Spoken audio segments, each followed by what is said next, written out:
This is Bob Oliphant from the Westford Historical Society and Museum, bringing you episode 13 of season 3 of the Westford Wardsman podcast. The Westford Wardsman newspaper was part of Turner's Public Spirit, a weekly newspaper in Ayer a century ago. In this episode, we'll be reading the Wardsman for the week ending Saturday, March 26, 1910. I'll elaborate on what was happening in Westford in 1910. This particular issue begins with the title Fire. The dwelling house on the Talent Farm on the Stony Brook Road was burned Thursday morning. The fire was discovered about 7:30 near the chimney, and although every effort was made to save the house, it was impossible as the fire had made such headway before discovered. The roof of the house was soon on fire, and the smoke poured out fast. The neighbors with fire extinguishers made a hurried effort to save the building, but it was soon evident that their unaided efforts were insufficient to subdue the strong flames which the brisk breeze fanned. In the meantime, the fire department was summoned by telephone from Graniteville and Westford, and they were on the spot ready for action as soon as possible. John A. Healy, chief of the fire department, was the first of all the firemen to arrive, coming down from Graniteville in double-quick time. He took charge and made heroic and well-directed efforts to save the house. Finding it impossible with the facilities, he wisely turned the efforts of the department to saving the barn, which was connected by a shed which was partly demolished to save the barn. Several times the fire made headway on the barn, but the rescue work of the fire department with chemical extinguishers and townspeople and neighbors as a water brigade and the favorable compass of the wind all combined to control the fire on the barn. The household furniture was mostly saved, excepting some valuable paintings in the upstairs department. Nearly everything in the cellar was burned. The buildings were insured in Lowell by Captain Sherman H. Fletcher as agent. The Parfit and Talent families who have occupied the house have moved temporarily into the J. Murray Chamberlain House on Main Street, owned by Arthur J. Blodgett. The next section is the Graniteville section. Palm Sunday was fittingly observed in St. Catherine's Church here when the palms were blessed before the 9:45 Mass by Reverend J. J. McNamara. During the Mass, the palms were distributed to the members of the congregation. John Donahue and Miss May Donahue, both former residents here, but now of Lowell, visited friends in this village recently. William J. Healy, while in the performance of his duties as fireman with Abbott Worsted Company, was struck by a piece of flying glass from a broken steam gauge early Monday morning that inflicted a severe cut on his left arm. Dr. Warren H. Sherman attended the injured man and took several stitches in the wound. The cut, though painful, is not considered serious, and Mr. Healy is expected to attend to his usual duties in a few days. Albert R. Choate, that's spelled C-H-O-A-T-E, who was the unsuccessful candidate for election on the Westford School Board at the annual meeting held last Monday, has served on the Westford School Board for a period of 21 years. For the past few years, he has been chairman of the board and was always fair and just in his rulings and fearless in the performance of his duties. His defeat is sincerely regretted by the people here. The next section is called Entertainment. The concert that has been looked forward to with such deep interest by the village people for several days came off on scheduled time at the Methodist Episcopal Church last Friday evening under the auspices of the men's club of the church. The entertainment was furnished by the Mendelssohn Male Quartet of Lowell. The concert was an unusually good one and far superior to anything of a like nature seen in the village for a long time. Before and after the entertainment, ice cream, cake, and coffee were served in the church vestry, the members of the club being the waiters. All looked natty with their uniforms of dark trousers, white coats, and each wearing a large carnation in his buttonhole. Reverend Louis Havermel, the new pastor, was present during the evening and took an active part in all that was going on. Next is the About Town section. John Perkins of Graniteville has taken the place of Jonathan Good at the Brigham farm. It is reported that the Railroad Commission has decided against the town in the recent hearing for operating the branch line from Brookside to Westford Center of the Lowell and Fitchburg Railway. Walter Steele is ill from the effects of a fall at the sawmill at Westford Station. Maddie Sims is down with the scarlet fever at her home on the Concord Road. She was taken ill in Lowell, but the Board of Health of that city permitted her removal. Normally, when you have scarlet fever in those days, you were quarantined. There will be one of those old-time, useful, and otherwise entertaining sociables at the vestry of the Unitarian Church Tuesday evening. Prior to this event, and close to Humanity Needs, will be the Easter offering next Sunday at the Unitarian Church for the Children's Mission in Boston, doing charity and rescue work without an endowment and dependent on offerings. The usual Easter envelope from this old-time and honorable home has already been distributed.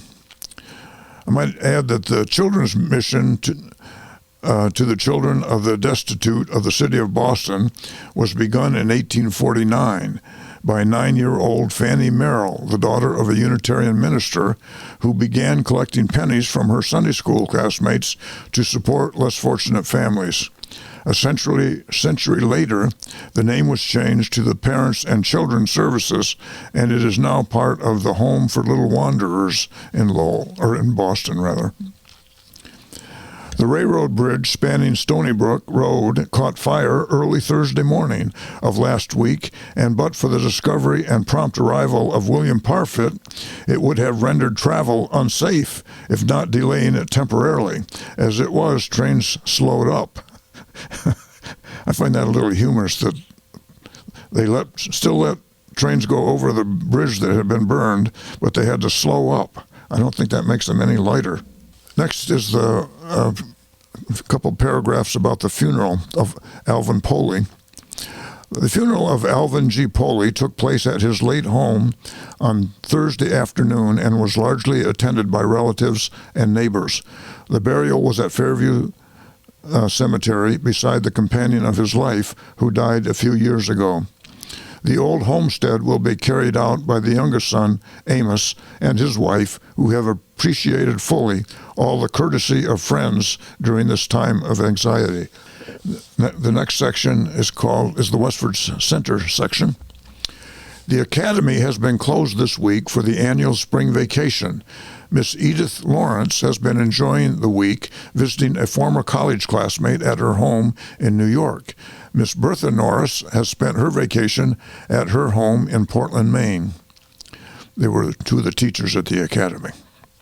Mr. and Mrs. John Good and 4 children, Mrs. Good's mother, Mrs. Honoria O'Brien, 2 sisters, Mrs. Agnes and Nellie O'Brien, and brother Frank O'Brien, left Monday on their long trip to Oregon, where they expect to locate.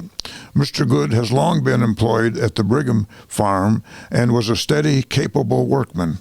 He was a member of the Edward M. Abbott Hose Company. They take with them the goodwill and good wishes of the community for success in their new environment.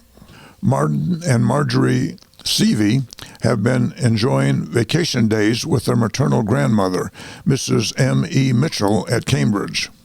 Invitations are out for the wedding of Miss Mabel Miller and Frank A. Wright at the home of the bride, Wednesday, March 30th. Principal and Mrs. William A. Woodward have been enjoying vacation days in Boston and Stoneham this week. I believe he was the principal of Westford Academy at the time. At the Congregational Church last Sunday, Mr. Wallace preached a sermon appropriate to Palm Sunday. It was a discourse proper to the day, and he paid a full measure of tribute to its significance. He prefaced his sermon with a timely message on the temperance question in our own town as concerning the vote the following day for license or no license. We'll hear about that also. The evening discourse was from the text, "She has done what she could," which is from Mark 14, verse 8. The prayer meeting of this church resumed Tuesday evening with a good attendance. During the change of pastors, this service has been omitted. Special preparations are being made for the Easter service with suitable music, decorations, and sermon. The next section is the Westford Grange section. There was a good attendance at the Grange last Thursday evening. At the business sessions, various items of interest were considered. The Grange voted to have a suitable souvenir from the order enclosed in the copper box with other similar matter before the erection of the new Soldiers Monument next month. A committee of 3 consisting of Mrs. Winthrop Wheeler, Samuel L. Taylor, and F.C. Wright was appointed to carry out this plan, the 2 first mentioned of this committee being charter members. As far as I know, that copper box is still buried underneath the monument.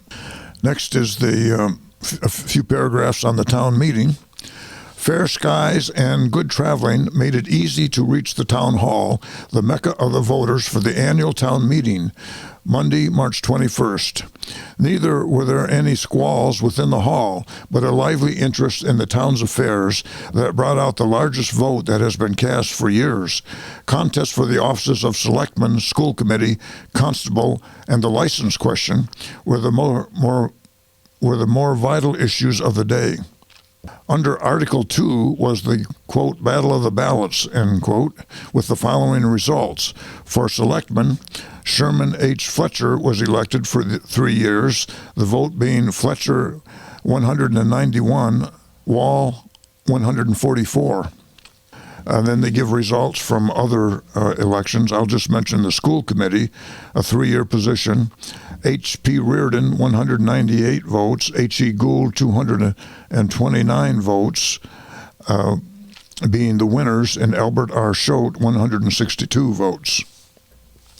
In the license question, the noes were happily in the ascendant, having 262 votes against 142 yes.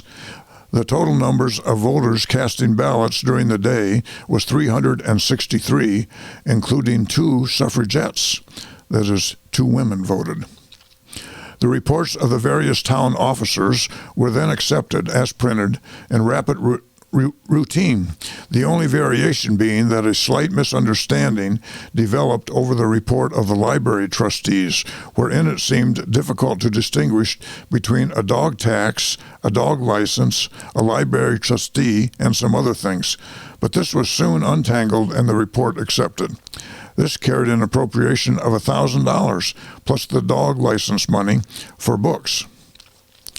Under Article 12, the town voted $1,000 for renovating the interior of the town hall. Article 18, $9,000 was raised for public schools. This somewhat took the breath away for some of the voters, but it is hoped they will regain it through the years as they have the satisfaction of a new man at the helm. $2,600 more school money came under the next article for the high school. Next came $600 for school textbooks and supplies. Then came $850 more for salary of superintendent of schools. Then came $600 for repairs and miscellaneous repairs and expenses around the schoolhouses. Whether these miscellaneous expenses will include wear and tear on the mental equipment of some voters on the expense and methods of conducting the schools is unknown to the writer. But these 5 articles included so much money that many think they will have to resort to high finance to liquidate their bills. That's a little bit of exaggeration, of course. Under the 32nd article, $500 was voted to commemorate Memorial Day because of the dedication of a soldiers' monument to be presented by Colonel Edwin D. Metcalf of Auburn, New York, and resolution expressing thanks to him were also voted. The next article brought up another gift to the town in the proposition of Mrs. M. Elizabeth Whitney to make into a playground the premises adjacent to the William E. Frost Schoolhouse and establish a fund for the maintenance thereof. This was accepted with the passage of resolutions expressing hearty thanks to the donor. Her husband had died a few years previous to this, and they owned the land between Frost School and what's now the Roden Community Center, and what was at the time Westford Academy. And that's where the Whitney Playground is located to this day. The last item of business was the offer of $100 reward for the catching and jailing of any person setting forest or other fires in town. You may recall that there had been a spate of arson fires, apparently arsonist fires, in both Westford and West Chelmsford in recent months. The next section is the Forge Village section. Easter Day will be fittingly observed in St. Andrew's Mission. Communion will be celebrated at 9 o'clock, Sunday school at 3:30 p.m., when the mite boxes will be collected. The money obtained in this way is used for missionary work. The RTS, that is the Religious Tract Society, held their first social dance in Abbott Hall on Thursday evening, March 17th, and by all accounts it was the jolliest affair that has been held for some time.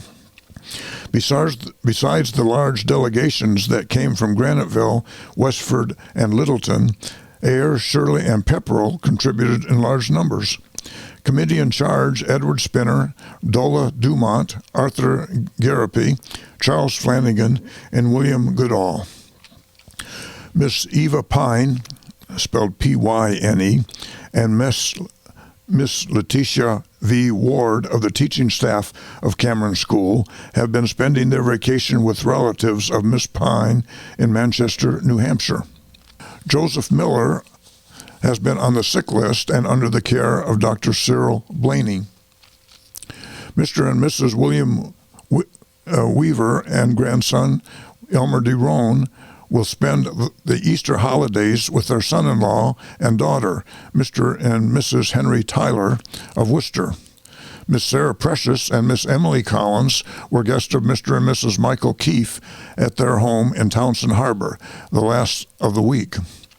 Joseph Miller has been on the sick list and under the care of Dr. Cyril A. Blaney. Mr. Stewart and party of friends from Everett were at Mr. Stewart's cottage for a few days this week, getting it in readiness for the camping season.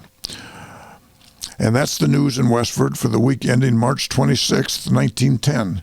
Thank you for listening, and thanks to Ryan Cousins of WestfordCAT for providing technical support. You can find transcriptions and podcasts from the Westford Wardsman at our website at museum.westford.org, or visit the Historical Society's Facebook page for more Westford news from a century ago. This is Bob Oliphant, and I hope you will join us for next week's Westford Wardsman podcast. Thank you.